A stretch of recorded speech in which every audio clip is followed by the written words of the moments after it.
നമസ്കാരം. പിണറായി സർക്കാരിന് ഏറ്റവും പ്രിയപ്പെട്ടവനായിരുന്നു ലോക്നാഥ് ബെഹ്റ. അദ്ദേഹത്തെ വഴിവിട്ട് DGP ആക്കാൻ നടത്തിയ ശ്രമങ്ങൾ, വിവിധ കോടതികളിൽ നടത്തിയ നിയമ പോരാട്ടത്തിലൂടെ TP സെൻകുമാർ എന്ന IPS ഉദ്യോഗസ്ഥൻ പൊളിച്ചു കൊടുത്തു. സ്വാഭാവികമായും TP സെൻകുമാറിൻ്റെ സീനിയോറിറ്റി വെച്ച് അദ്ദേഹമായിരുന്നു ഈ കേരളത്തിലെ ക്രമസമാധാന ചുമതലയുള്ള DGP ആകേണ്ടിയിരുന്നത്. എന്നാൽ എന്താണ് സംഭവിച്ചത്?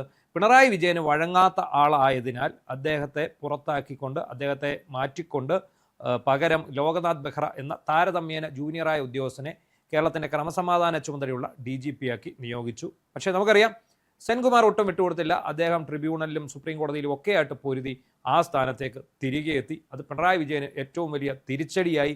അവിടെ ഇരുന്ന സെൻകുമാറിന് മനസമാധാനം കൊടുക്കാതെ അദ്ദേഹത്തെ ശല്യപ്പെടുത്താനുള്ള ശ്രമം നടന്നു. പക്ഷേ സെൻകുമാർ എന്ന ഉദ്യോഗസ്ഥൻ തൻ്റെ ഇച്ഛാശക്തിയും സത്യസന്ധതയും കൊണ്ട് മാത്രം പിടിച്ചു നിൽക്കും.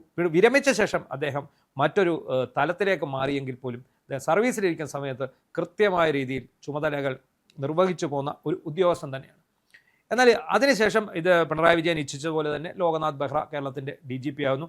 DGP സ്ഥാനത്ത് നിന്ന് 2021 ജൂണിൽ അദ്ദേഹം വിരമിച്ചതിന് തൊട്ട് പിന്നാലെ അദ്ദേഹത്തിനെ കൊച്ചി മെട്രോ ലിമിറ്റഡിൻ്റെ MD ആക്കുന്നു. അവിടെയാണ് തനിക്ക് വേണ്ട കാര്യങ്ങൾ ചെയ്തു തന്നതിൻ്റെ പ്രത്യുപകാരം എന്നോണം പിണറായി വിജയൻ ലോക്നാഥ് ബെഹ്റയെ കൊച്ചി മെട്രോയുടെ MD ആക്കുന്നു. ഈ കൊച്ചി മെട്രോയുടെ MD സ്ഥാനം 65 വയസ്സ് വരെ ഈ സ്ഥാനത്ത് തുടരാൻ സാധിക്കുകയുള്ളൂ. ഈ ലോക്നാഥ് ബെഹ്റയ്ക്ക് കഴിഞ്ഞ ജൂണിൽ 65 വയസ്സ് കഴിഞ്ഞു. പക്ഷേ അദ്ദേഹം ഇപ്പോഴും കൊച്ചിൻ മെട്രോയുടെ MD ആയിട്ട് തുടരുന്നു. അതിന് കാരണമുണ്ട്, പിണറായി വിജയൻ സർക്കാർ പടിയിറങ്ങി പോകുന്നതിന് മുമ്പ് ഈ ലോക്നാഥ് ബെഹ്റയ്ക്ക് കുറച്ച് നാൾ കൂടി മെട്രോയുടെ MD സ്ഥാനത്തേക്കുള്ള കാലാവധി നീട്ടിക്കൊടുത്തു. ഏതാണ്ട് ഓഗസ്റ്റ് വരെ അദ്ദേഹത്തിന് ഇതിൽ ഇരിക്കാം എന്നാണ് പറയുന്നത്. ഇപ്പോഴത്തെ ഏറ്റവും പ്രധാനപ്പെട്ട പ്രശ്നം, സർക്കാർ മാറിയിട്ടും ഇദ്ദേഹത്തെ മാറ്റാൻ തയ്യാറായിട്ടില്ല എന്നുള്ളതാണ്. മാത്രമല്ല, ഇദ്ദേഹത്തിനെതിരെ വലിയ അഴിമതി ആരോപണങ്ങൾ ഉയരുന്നുണ്ട്. അവിടുത്തെ ജീവനക്കാരുടെ പരാതിയുണ്ട്. അവിടെ തന്നെ റെയിൽവേയിൽ നിന്ന് ഡെപ്യൂട്ടേഷനിൽ വന്ന ഒരു ഉദ്യോഗസ്ഥനെ, ആ ഉദ്യോഗസ്ഥനെതിരെ മടക്കി അയക്കാൻ റെയിൽവേ തന്നെ ആവശ്യപ്പെട്ടിട്ടും അയാളെ മടക്കി അയക്കാതെ വെച്ചുകൊണ്ടിരിക്കുന്നുണ്ട്. അതുപോലെ വിവിധ പദ്ധതികളുടെ ടെൻഡർ ക്ഷണിച്ചതിനകത്ത് അഴിമതി ആരോപിക്കപ്പെടുന്നുണ്ട്. ഇതൊന്നും യാതൊരു കുഴപ്പമില്ലാതെ ഇപ്പോഴും ലോക്നാഥ് ബെഹ്റ അവിടെ MD ആയിട്ട് തുടരുന്നു എന്നുള്ളതാണ് വസ്തുത. അദ്ദേഹത്തിൻ്റെ കാലാവധി കഴിഞ്ഞു എന്നുള്ളത് കാരണം ഈ പൊതുമേഖലാ സ്ഥാപനങ്ങളിലെ ജോയിൻറ്റ് വെഞ്ചേഴ്സിലെ ഒക്കെ MD-മാർക്കും ചെയർമാൻമാർക്കുമുള്ള കാലാവധി ഓൾറെഡി നിശ്ചയിച്ചിട്ടുണ്ട്. അതിൽ MD ആയിട്ടിരിക്കുന്ന ആൾക്കാർക്ക് 65 വയസ്സ് വരെ മാത്രമാണ് കൊടുത്തിരിക്കുന്നത്. യാതൊരു ഇളവും അതിലില്ല. ചെയർമാൻമാർക്ക് 75 വയസ്സ് വരെ കൊടുത്തിട്ടുമുണ്ട്. ഈ MD സ്ഥാനത്ത് തുടരാൻ ലോക്നാഥ് ബെഹ്റ, എന്നാൽ സർക്കാർ മാറി, തന്നെ നിയോഗിച്ചത് പിണറായി സർക്കാരാണ്. പുതിയ സതീശൻ സർക്കാർ വന്നു. എന്നാൽ പോലും സ്വമേധയാ സ്ഥാനം ഒഴിയാനും ഇദ്ദേഹം തയ്യാറല്ല. ഇദ്ദേഹം ഇപ്പോഴും അവിടെ നിലകൊള്ളൂ. അതിലൊക്കെ ഏറ്റവും ഞെട്ടിക്കുന്ന ചില വിവരങ്ങൾ കൂടിയുണ്ട്. ഇതിനകത്ത് അവിടെ നടക്കുന്ന നിയമനങ്ങളിലും അതുപോലെ തന്നെ അവിടുത്തെ ഈ മെട്രോ റെയിലുമായിട്ട് ബന്ധപ്പെട്ട പണികളിലുമൊക്കെ വൻ അഴിമതി നടക്കുന്നു എന്നൊരു വിവരം കൂടി പുറത്തു വരുന്നുണ്ട്. അസിസ്റ്റന്റ് മാനേജർ ഡിസൈൻ ഈ ഗ്രേഡ് 2 എന്ന് പറയുന്ന ഒരു തസ്തികയുണ്ട്. ഈ തസ്തികയിലേക്ക് വേണ്ട പ്രവൃത്തി പരിചയവും യോഗ്യതകളും സർക്കാർ നേരത്തെ നിശ്ചയിച്ച് വിജ്ഞാപനം ഇറക്കിയിട്ടുള്ളതാണ്. എന്നാൽ ആ വിജ്ഞാപനം പാടെ മറികടന്നുകൊണ്ടുള്ള ഒരു നിയമനമാണ് അവിടെ നടന്നിരിക്കുന്നതെന്നാണ് നമുക്ക് കിട്ടിയ രേഖകളിൽ പ്രകാരം പറഞ്ഞിരിക്കുന്നത്.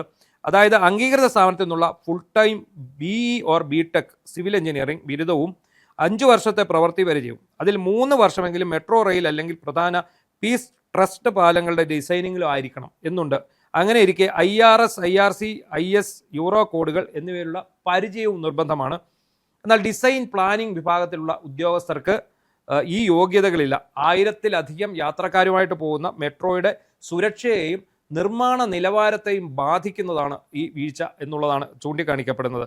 അതുപോലെ തിരുവനന്തപുരത്ത് മെട്രോ റെയിൽ നിർമ്മിക്കാൻ പോകുന്നു. അതിൻ്റെ കൺസൾട്ടൻ്റായിട്ട് പ്രവർത്തിക്കുന്ന കൊച്ചി മെട്രോ ലിമിറ്റഡ് തന്നെയാണ്. അതിൻ്റെ DPR സംബന്ധിച്ചിട്ട് ഉള്ള പോരായ്മകൾ, അങ്ങനെ ആ DPR സംബന്ധിച്ചിട്ടുള്ള നിരവധി പോരായ്മകൾ ഇപ്പോൾ ചൂണ്ടിക്കാണിക്കപ്പെടുന്നുണ്ട്. പിന്നെ ഏറ്റവും പ്രധാനപ്പെട്ട ഒരു ആരോപണം, ഗുരുതരമായ ആരോപണം നേരിടുന്ന, അതായത് ലൈംഗിക അതിക്രമം ഉൾപ്പെടെ ഗുരുതര ആരോപണം നേരിടുന്ന ഒരു ഉദ്യോഗസ്ഥൻ, ഈ ഉദ്യോഗസ്ഥനെ ഇതുവരെ മടക്കി അയക്കാൻ തയ്യാറായിട്ടില്ല എന്നുള്ളതാണ്. അതായത് KMRL ഡയറക്ടർ സിസ്റ്റംസ് ഡയറക്ടറായിട്ടുള്ള സഞ്ജയ് കുമാറിനെ തിരികെ റെയിൽവേയിലേക്ക് അയക്കണമെന്ന് കഴിഞ്ഞ ജൂൺ 9 സംസ്ഥാന സർക്കാർ ആവശ്യപ്പെട്ടിരുന്നു. റെയിൽവേയുടെ ബോർഡ് ഇത് അംഗീകരിക്കുകയും ചെയ്തു. ബന്ധപ്പെട്ട രേഖകൾ ആവശ്യപ്പെട്ടു. എന്നാൽ വ്യക്തിപരമായ താല്പര്യം മുൻനിർത്തി MD അദ്ദേഹത്തെ അയക്കാൻ തയ്യാറായിട്ടില്ല എന്നാണ് പറയുന്നത്. ഇപ്പോഴും ഇയാളെ KMRL നിലനിർത്തിയിരിക്കുകയാണ്. റെയിൽവേ തിരികെ ആവശ്യപ്പെട്ടു, ഇയാളെ തിരികെ മടക്കി വിടാൻ സംസ്ഥാന സർക്കാർ ആവശ്യപ്പെട്ടു.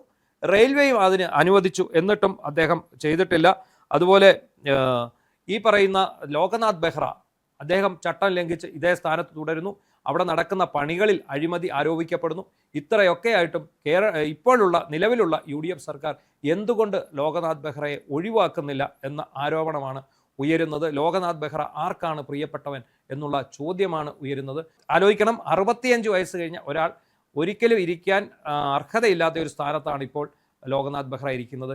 പിണറായി സർക്കാർ ഇറങ്ങിപ്പോകുന്നതിന് മുമ്പ് തങ്ങളുടെ പ്രിയപ്പെട്ടവനെ, തങ്ങളുടെ ഏറ്റവും പ്രിയപ്പെട്ട, തങ്ങൾക്ക് വേണ്ടി ഏറ്റവും എല്ലാ കാര്യങ്ങളും ചെയ്തു തന്നിട്ടുള്ള ലോകനാഥ് ബെഹ്റയെ അവിടെ തന്നെ പുനഃപ്രതിഷ്ഠിക്കും എന്നാണ് കരുതുന്നത്. എന്താണെങ്കിലും പിണറായി വിജയൻ സർക്കാരിന് ഒരു തുടർച്ച ഉണ്ടായിരുന്നെങ്കിൽ ഇവർ ചട്ടങ്ങൾ ഭേദഗതി ചെയ്ത് ലോകനാഥ് ബെഹ്റയുടെ പ്രായപരിധി 75 വയസ്സ് വരെ നീട്ടിക്കൊടുത്ത് ഇദ്ദേഹത്തെ അതേ തസ്തികയിൽ തന്നെ ചിലപ്പോൾ നിലനിർത്തുമായിരുന്നു. അതിനുള്ള ശ്രമങ്ങളാണ് നടത്തി വന്നത്. അതുകൊണ്ട് തന്നെയാണ് ജൂണിൽ ഇദ്ദേഹത്തെ സ്ഥാനം ഒഴിയേണ്ട, ഇദ്ദേഹത്തിന് ഓഗസ്റ്റ് വരെയുള്ള കാലാവധി മുൻ സർക്കാർ നീട്ടിക്കൊടുത്തത്. എന്തൊക്കെയാണ് ഈ കൊച്ചു കേരളത്തിൽ നടക്കുന്നത് എന്ന് മാത്രമേ ചോദിക്കാനുള്ളൂ.